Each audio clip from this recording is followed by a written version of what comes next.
नमस्ते भारत। सभी को मेरा हृदय से नमन।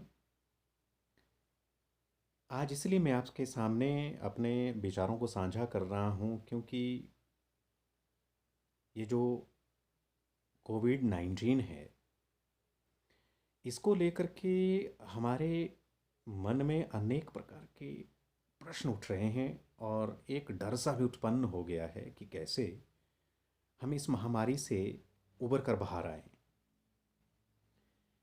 जब भी प्रकृति में इस प्रकार की आपदा आती है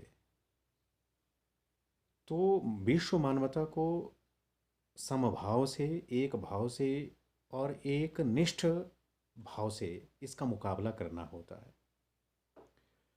यही नियम हमारे देश पर और हमारे जीवन पर भी लागू होता है। हमारे देश में भी यही महामारी आज एक विषाक्त रूप में हम सभी को कंपायमान कर रही है।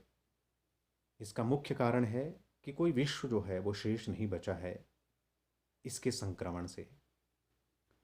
और फिर प्रश्न उठना भी स्वाभाविक है। अनेक प्रकार के बुद्धिजीवी, अनेक प्रकार के चिंतक अपने अपने विचारों के माध्यम से हमें एक दिशा देने का प्रयत्न भी कर रहे हैं और समझाने का प्रयास भी कर रहे हैं। शासन प्रशासन व्यवस्था भी पूरी तरह से लगी है। हमारे कोविड-19 के जो योद्धा हैं वो अपने जीवन की परवाह न करते हुए अपने परिवार की और अपना जो व्यक्तिगत जीवन है उसे समक्ष न रख करके पूरे समाज को उससे स्वस्थ दृष्टि में ला खड़ा करने के लिए वो कटिबद्ध है।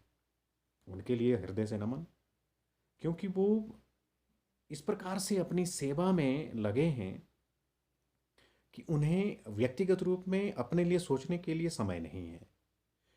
और समाज का कुछ ऐसा वर्ग भी है जो अनेक प्रकार के प्रश्न जो हैं उठा रहा है। स्वाभाविक है, इतना बड़ा देश है, इतने बड़े देश के अनेक प्रांत हैं, अनेक जीवन पद्धतियां हैं जीने की, सामाजिक व्यवस्था भिन्न भिन्न है हमारी क्षेत्रीय दृष्टि से। तो प्रश्न उठना स्वाभाविक है। अनेक प्रकार के हम साहित्य, संस्कृति और दर्शन का अध्ययन कर रहे हैं।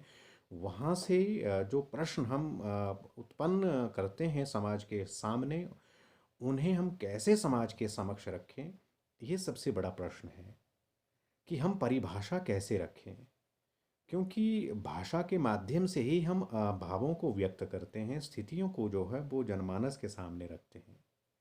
यदि समाज का प्रबुद्ध वर्ग, यदि देश का श्रेष्ठ वर्ग, यदि देश की शासन व्यवस्था हमें कोई नियम रखती है कि उस नियम में रह करके हमने अपने जीवन का पालन करना है, तो हमारा दायित्व बनता है, हमारा कर्तव्य बनता है कि उस नियम में रह करके हम अपना जीवन बसर करें।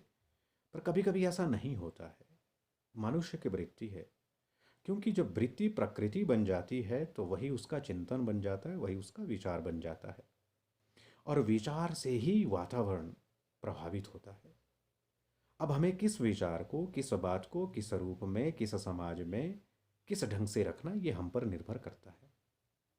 इसलिए मेरी सबसे प्रार्थना है कि हम जब भी किसी विषय को समाज के सामने रखें अपने भावों के माध्यम से, अपने विचारों के माध्यम से, तो मुझे लगता है कि हमारे देश की संस्कृति, हमारे देश की सामाजिक व्यवस्था और हमारे देश के जीवन को जीने का ढंग विश्व में सबसे अनोखा रहा है, श्रेष्ठ रहा है, विशेष रहा है, अच्छा रहा है। और यहाँ अनेक प्रकार के आदर्श चिंतक रहे हैं। यदि उन चिंतकों के विचारों को हम कोड करें, उन विचारों को हम आत्मसात करें और उन विचारों के माध्यम से हम युवा को, समाज को, सभी वर्ग को जो है एक संदेश देने का प्रयत्न करें, तो मुझे लगता है कि जिस महामारी के दौर से हम गुजर रहे हैं, जिस कोविड-19 को हम फेस कर रहे हैं, उसका मुकाबला कर रहे हैं, तो हम कहीं बड़ा शीघ्र रूप से हम एक अच्छे भविष्य की ओर आ सकते हैं, एक अच्छे दिवस की ओर, एक अच्छे दिन की ओर आ सकते हैं। ज़रूरत है कि हम अपने आप को अपनी आँखों से कैसे देखते हैं। हम कभी-कभी क्या करते हैं कि हम दूसरे की आँखों से और दूसरे के चिंतन से और दूसरे के कहे से हम अपने जीवन को चलाने का प्रयत्न करते हैं, जो वास्तव में फलदायक नहीं होता है।